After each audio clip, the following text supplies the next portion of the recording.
ধরেন আপনি এক্ষুনি এই মুহূর্তে মারা গেছেন, আপনার তাওবা করার সময় নেই, আপনার শখের ফোন, আপনার ফেসবুক, টিকটক, ইউটিউব সব কিছু পড়ে থাকবে, আপনি কিন্তু মৃত্যুর জন্য প্রস্তুত না, কিন্তু আপনি তাওবাও করেন না, আপনার অনেক গুনাহ আছে আল্লাহর দরবারে, আপনি কিভাবে তাওবা করবেন? আপনার তো আর সময় নেই, আপনি মারা গেছেন, আপনার তাওবার দরওয়াজা বন্ধ হয়ে গেছে, আমলের দরওয়াজা বন্ধ হয়ে গেছে, তখন আপনার কি করা যায়? আপনি তো কোনো কিছুই করার সুযোগ নেই, কারণ আপনি মারা গেছেন। এজন্যে এখন এই সময় আমার ভিডিওটি দেখার পরেই আপনারা একটা নিয়ত করে নিন, 3টি আমল রেখে যান, সদকায়ে জারিয়া, ইলম, নেককার সন্তান। বিস্তারিত সুন্দরভাবে জানতে আসুন আমরা ভিডিওটি কষ্ট করে হলেও দেখি। ধরুন আপনি এই মুহূর্তে এক্ষুনি মারা গেলেন আমার ভিডিওটি দেখার সময়, আল্লাহ না করুক, কিন্তু মারা যাওয়ার পর আপনাকে গোসল করাবে, সাদা কাফন পোশাক পরিধান করাবে, 3টা, মা বোনদেরকে 5টা। আপনার লক্ষ কোটি ফলোয়ার্স থাকা সত্ত্বেও কেউ আপনার কবরে যাবে না। আপনাকে ইন্তেকালের 12 ঘন্টা পর অথবা 24 ঘন্টা পর দাফন দিয়ে দেবে। আপনার সব কিছু বন্ধ।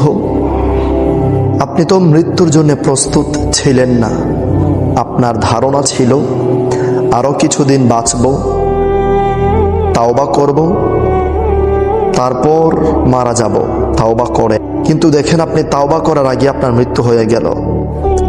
যেভাবে ভূমিকম্প হয়েছিল ঠিক হুট করে, কেউ বলতে পারে না, কেউ জানে না, কেউ প্রস্তুত নয়, ঠিক এভাবেই কিন্তু হুট করে আপনার মৃত্যুটা হয়ে যাবে, আমার মৃত্যুটা হয়ে যাবে। আমারও এই মুহূর্তে মৃত্যু হয়ে যেতে পারে।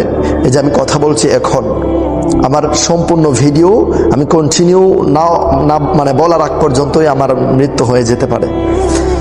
তো তখন আপনি চাইলেও তওবা করতে পারছেন না, আপনি চাইলেও ক্ষমা চাইতে পারছেন না, আপনি চাইলেও আপনার ঋণগুলো পরিশোধ করতে পারছেন না। তখন তো আপনার তাওবার দরওয়াজা বন্ধ হয়ে যাবে, আপনার আমলের দরওয়াজা বন্ধ হয়ে যাবে, সবকিছু বন্ধ হয়ে যাবে। তখন আপনি চিৎকার চেঁচামেচি করলেও কোনো কাজ হবে না। আপনার নিথর দেহ লাশে রূপান্তরিত হয়ে একদম শক্ত হয়ে আপনি পড়ে থাকবেন। আপনি সব বুঝতে পারবেন, কিন্তু আপনি একটু নাড়াচাড়াও দিতে পারবেন না, কাউকে কিছু বলতে পারবেন না। তখন শুধু একটি আফসোস আপনার হবে, আমি তো এখনো তাওবা করিনি, আমি কিভাবে মারা গেলাম, হায় আফসোস। প্রথমে আপনি এটাকে স্বপ্ন মনে করবেন যে আমি স্বপ্ন দেখছি, কিন্তু যখন এই স্বপ্ন আর কখনোই ভাঙবে না, যখন কবরে রেখে সবাই চলে আসবে, নোমান নামক একজন ফেরেশতা আপনার কবরে এসে আপনাকে উঠিয়ে বসিয়ে রাখবে, এবং এরপর 2জন ফেরেশতা আসবে, মুনকার নাকির। এই 2জন ফেরেশতা আসার পর তারপর আপনার খেয়াল হবে, হায় আফসোস, আমি তো কবরে চলে আসছি, আমি তো কবরে, সত্যি আমি মারা গেছি। তো যাই হোক, আপনি মারা গেছেন, আপনার সব কিছু বন্ধ। এবার আপনার দুনিয়াতে থাকাকালীন সময়ে এই আফসোসগুলো আপনার ইন্তেকালের পর আপনার এই আফসোসগুলো থেকে গেল যে আপনি তাওবা করতে পারেননি, কিছু করতে পারেননি, আল্লাহর জন্য কিছুই করতে পারেননি, আপনি মারা গেছেন। নাফরমানি করার কারণে আপনি জাহান্নামী হয়ে যাবেন আজীবন, কিয়ামতের আগ পর্যন্ত জাহান্নামী আপনি। আফসোস, কিয়ামত হওয়ার পরেও জাহান্নামী, যার কোনো শেষ নেই। তো নবীজি করিম সাল্লাল্লাহু আলাইহি ওয়া সাল্লাম বলেন, ইমানদারগণেরা একটু চালাকি করো, 3টা জিনিস রেখে যাও, মৃত্যুর পরেও যেন তোমার কাজে আসে। আর সেই 3টি জিনিসের প্রথম নাম্বার হচ্ছে সদকায়ে জারিয়া, আর সেটি হচ্ছে এমন একটি অনুদান যার সওয়াব কখনোই বন্ধ হয় না। যেমন কোনো মসজিদে আপনি একটা ফ্যান দিয়েছেন, মসজিদের একটি মাইক দিয়েছেন যেটি দিয়ে আজান দেওয়া হয়, কোরআন তেলাওয়াত করা হয়, আলোচনা ওয়াজ নসিহত করা হয়, অথবা আপনি মসজিদের একটি পাপোশ দিয়েছেন, মসজিদের একটি টাইলস দিয়েছেন, আপনি মসজিদের ইমাম সাহেব যেখানে দাঁড়িয়ে নামাজ আদায় করে সেখানে একটি জায়নামাজ দিয়ে দিয়েছেন। তো এটা একদম সদকায়ে জারিয়ার আমল, সদকায়ে জারিয়ার একটি ফায়েজ আপনি পেয়ে গেলেন। অথবা আপনি রাস্তার পাশে একটি টিউবওয়েল বসিয়ে দিয়েছেন, আপনি রাস্তা ঠিক করে দিয়েছেন, রাস্তার পাশে আপনি গাছ লাগিয়ে দিয়েছেন, যে গাছের ফল মূল, গাছের ছায়ায় মানুষ বেঁচে থাকতে পারে, মানুষের সুবিধা হয়। এই ধরনের কাজগুলো হচ্ছে সদকায়ে জারিয়া। 2 নাম্বার আমল হচ্ছে এমন ইলম যা আপনার ইন্তেকালের পরেও মানুষ উপকৃত হয়, এমন কথাবার্তা। আপনি কন্টেন্ট বানান না, এমন কন্টেন্ট বানান যে কন্টেন্ট ইন্তেকালের পরেও মানুষের উপকারে আসে, হালাল কাজে উপকারে আসে, মানুষ শিখতে পারে, জানতে পারে, বুঝতে পারে, আমল করতে পারে, মানুষ সঠিকটা বুঝতে পারে। সঠিক ভালো কিছু শিখান হারাম থেকে বেঁচে। এবং এমন ইলিম মানে জ্ঞান, এমন জ্ঞান যা আপনি বই লিখে যেতে পারেন, কিতাবাদি লিখে যেতে পারেন, আপনি দোয়া মাসলা মাসাইলের বই লিখে যেতে পারেন, আপনি গজলের বই লিখে যেতে পারেন, নবীজির শান মান গজল এগুলো আপনি লিখে যেতে পারেন। তো এগুলো হচ্ছে ইলিম, এমন ইলিম যা ইন্তেকালের পরেও আপনার কবরে যাবে। যেমন আপনি একটি কিতাব লিখলেন, অথবা আপনি এমন একটি কন্টেন্ট তৈরি করে আপনি মারা গেলেন, কিন্তু এই কন্টেন্ট এমন একটি সূরা শেয়ার করেছেন আপনার আইডিতে, সেই শেয়ার করার কারণে লাখো কোটি মানুষ আপনার শেয়ারের মাধ্যমে সূরা ফাতিহা প্রতিনিয়ত শুনছে, এটার সওয়াব আপনার কবরে যাবে। এমন ইলিম, আপনি এমন একটি কিতাব লিখে গেছেন, এমন একটি বই পুস্তক, আপনি এমন একটি কাজ করে গেছেন, যেই ইলিম আপনার ইন্তেকালের পরে আপনার কবরে এটার সওয়াব যেতেই থাকবে।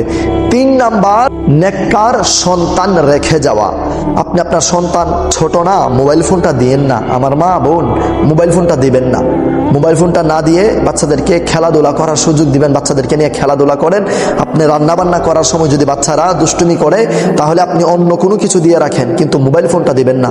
মোবাইল ফোনটার মাধ্যমে অনেক কিছুই হারাম কাজ, অনেক হারাম নর্তকী চলে আসে, বাচ্চারা এসব দেখে দেখে শিখতে থাকে, আর বড় হয়ে মোবাইলের প্রতি আসক্ত হয়।